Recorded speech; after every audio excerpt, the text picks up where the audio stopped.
La sequía extrema en Irak reveló una ciudad palaciega de 3.400 años sepultada por el río Tigris. Una ciudad entera de la era de bronce emergió del río Tigris, al sur de Irak, que se mantuvo oculta durante más de 3 milenios debajo del agua. El sur de Irak es una de las regiones más afectadas por la crisis climática. Para evitar que los cultivos se sequen, los agricultores locales han optado por extraer volúmenes considerables de agua del río Tigris, que nunca había estado tan seco en milenios, específicamente del embalse de Mosul, una de las reservas de agua dulce más importantes del país. Bienvenidos a un nuevo vídeo. Si te gusta este tipo de contenido, suscríbete a nuestro canal. Es gratis. Comencemos. Aunque los tiempos cambian a la misma velocidad que el propio caudal del río, represado ya desde el nacimiento en Turquía y cada vez más menguado, se cree que fue hasta 7 veces mayor en la antigüedad. No solamente el gran río ha modificado su fisionomía y las ciudades que se asentaron en sus orillas se han convertido en polvo, también los nómadas de la región han troncado su vida, sin cortapisas como el horizonte estepario.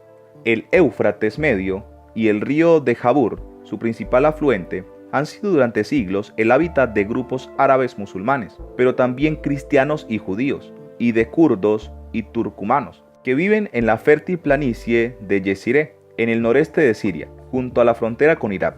De estas regiones proceden las tribus más antiguas y con las tradiciones más arraigadas. El río Éufrates arropa junto con su eterno vecino el Tigris, el creciente fértil, la cuna de la civilización.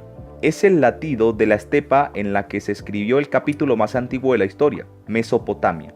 Más de 600 kilómetros de fertilidad y de respiro que entrelazaban retazos muy largos de historia en la que también caben griegos, romanos, bizantinos y árabes.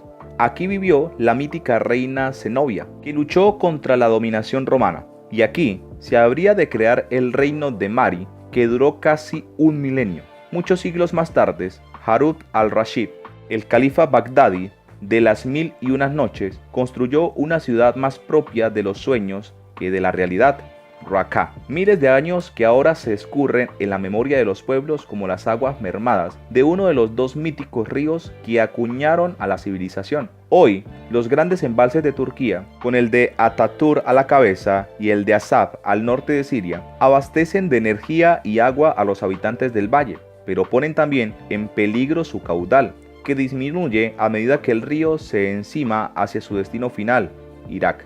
La contaminación de las aguas y los faraónicos proyectos hidráulicos de Turquía, cuyas obras ya han reducido en un 40% el caudal sirio, crean tensiones entre los tres estados, cuyo entendimiento en la materia de distribución del oro azul es más táctica que explícita. Los acuerdos existen en teoría, y no siempre consigue satisfacer a los tres. La extracción excesiva mediante bombeo y canalizaciones perjudican su caudal, y la agricultura de secano se ha sustituido en algunas zonas por el cultivo intensivo de maíz y del algodón, uno de los que más regadío requieren y de los que más contamina. Aún así, el Éufrates sigue desamparando belleza y ensoñación a quienes se disponen a recorrerlo. La gran arteria tonificada, el paisaje árido del noreste sirio, y siembra las poblaciones ribereñas de pequeñas eras plantadas de sandías y de melones, viñas y cereales. Bien regalan su abundancia a quienes aún pescan con artes tradicionales. Por la sequía intensa que está sufriendo el río Tigris, una ciudad construida hace 3.400 años, apareció al sur de Irak. Al centro de esta, los arqueólogos de la University of Tübingen encontraron un palacio antiguo perfectamente conservado, bajo el cobijo del río Tigris. A lo largo de los caudales del Tigris y el Éufrates se cimentaron las bases de las primeras civilizaciones poderosas de la humanidad. Algunas de las ciudades más activas a nivel económico, comercial y político se erigieron al margen de estas dos corrientes fluviales. Aún hoy, a pesar de la sequía, son dos de las más nutridas en Medio Oriente. Tal fue el caso de la ciudad reciente encontrada al sur de Irak, antes cubierta bajo el cobijo del río Tigris. No se tenía registro de las estructuras que antiguamente sirvieron como palacios y murales. Según los hallazgos del equipo de la University of Tübingen, en colaboración con la Organización de Arqueología de Kirguistán, los arqueólogos encontraron lo siguiente. La ciudad incluía un palacio de paredes conservadas a altura de 7 metros. En el interior había cámaras que alguna vez habían sido decoradas con murales pintados, según explican los arqueólogos en un comunicado. Los científicos a cargo del proyecto de investigación convinieron referirse al sitio como Kemune.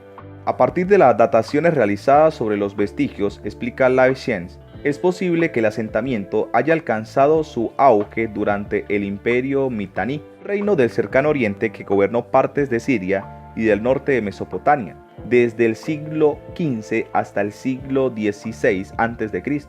Otro ejemplo es la colonia de Tel Kamul, donde emergieron varios yacimientos del 3000 a.C. y 4000 a.C. Estos yacimientos habían sido explorados antes de que se llenase el embalse en el marco de una campaña internacional para salvar el patrimonio que iba a ser cubierto por las aguas tras la construcción de la presa. Pero con el reciente retroceso del área inundada, ha surgido también el Tel Meribet, con restos de 9000 a.C., y donde se construyó la que es históricamente considerada la primera muralla siria en la zona, de unos 11.000 años de antigüedad.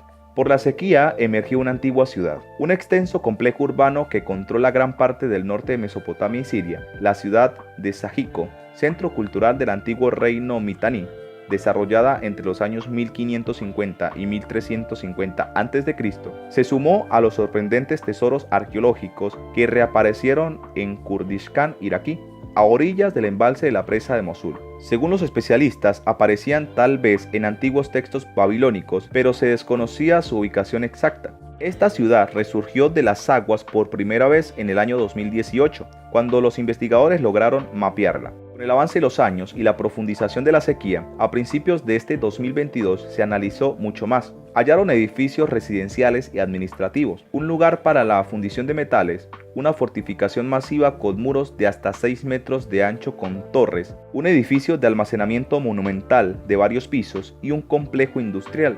Los arqueólogos trabajaron bajo presión para excavar y documentar rápidamente al menos una parte de esta ciudad antes de que volviera a sumergirse. Quedaron impactados por el buen estado de conservación de las paredes de ladrillo de barro, secados al sol, que estuvieron bajo el agua durante más de 40 años. Esto se debe a que la ciudad fue destruida por un terremoto alrededor del año 1350 a.C., durante la cual partes superiores de la muralla se derrumbaron y enterraron los edificios. También encontraron 5 vasijas de cerámica que contenían un archivo de más de 100 tablillas cuneiformes, hechas de arcilla sin cocer del periodo asirio medio y después de aquel terremoto. Algunas aún se encuentran en sus sobres y en buenas condiciones. Los investigadores esperan que este descubrimiento proporcione información sobre el final de la ciudad del periodo Mitanni y el comienzo del dominio asirio en la región.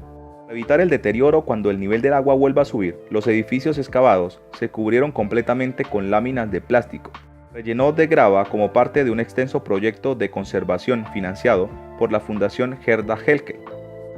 Cuéntanos tu opinión en la cajita de comentarios.